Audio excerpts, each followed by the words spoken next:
পাট ইন্ডিয়ানটাই বেশি চলে, তোষাপাট যেটা বলি, বগি পাট এবং মেস্তা পাট দুইটা। পালং শাকের বীজ এটা ইন্ডিয়ান বীজ, ইন্ডিয়া থেকে আসছে।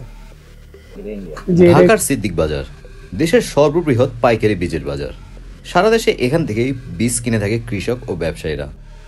তবে এই মার্কেটে গিয়ে দেখা যায় মোট বীজের 90 ভাগই আমদানিকৃত, আর সেখানে দাপটের সাথে চলছে ভারতের বীজ।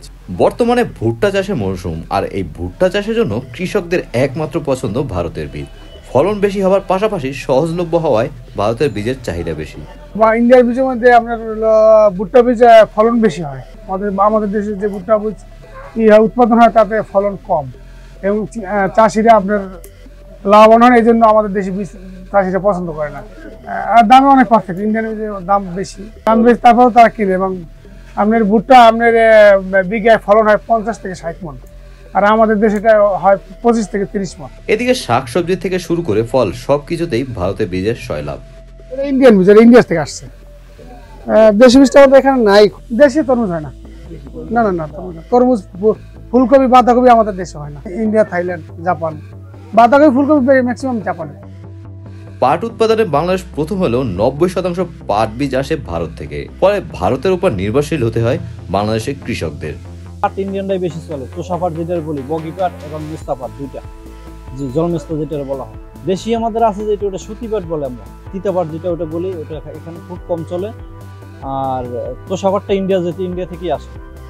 হ্যাঁ, দামের ক্ষেত্রে আপ ডাউন হয়। না, কিছুদিন আগে আপনার দাম কম ছিল, 280 বা 90 টাকা ব্যাগ ছিল, 2 কেজির ব্যাগ, এখন 300 টাকা প্লাস। জি, 300 টাকা প্লাস। দেশি আমরা আগে বেচছি 140-50 টাকায়, এখন নতুন উঠতেছে, দাম একটু বাড়ছে।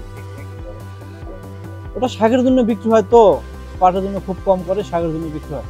পাট গবেষণা ইনস্টিটিউটের মহাপরিচালক কৃষিবিদ ডক্টর নার্গিস আক্তার বলেন, পাট বীজের আমদানি নির্ভরতা কাটাতে ফরিদপুরে কৃষি অধিদপ্তরের তদারকিতে প্রশিক্ষণপ্রাপ্তরা বীজ উৎপাদন করছে। আগামীতে ভারত থেকে যেন আমদানি করতে না হয় সেদিকে যাচ্ছি আমরা।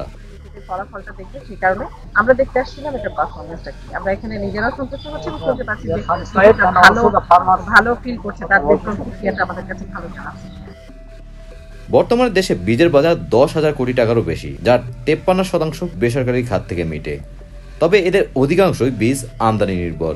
শুধুমাত্র বীজ নয়, বরং প্রয়োজনীয় যত কীটনাশক রয়েছে তার 90%ই আমদানি করা লাগছে। এগুলো বিভিন্ন দেশ থেকে কোম্পানিরা নিয়ে আসে, আমরা কোম্পানিদের ডিস্ট্রিবিউটার, আবার কিছু কিছু কোম্পানি মাল বিক্রি করি। সেগুলাই বিভিন্ন দেশ থেকে আসে, যেমন চায়না থেকে আসে, ইন্ডিয়া থেকে আসে, আমেরিকা থেকে আসে, জাপানের থেকে কিছু আসে।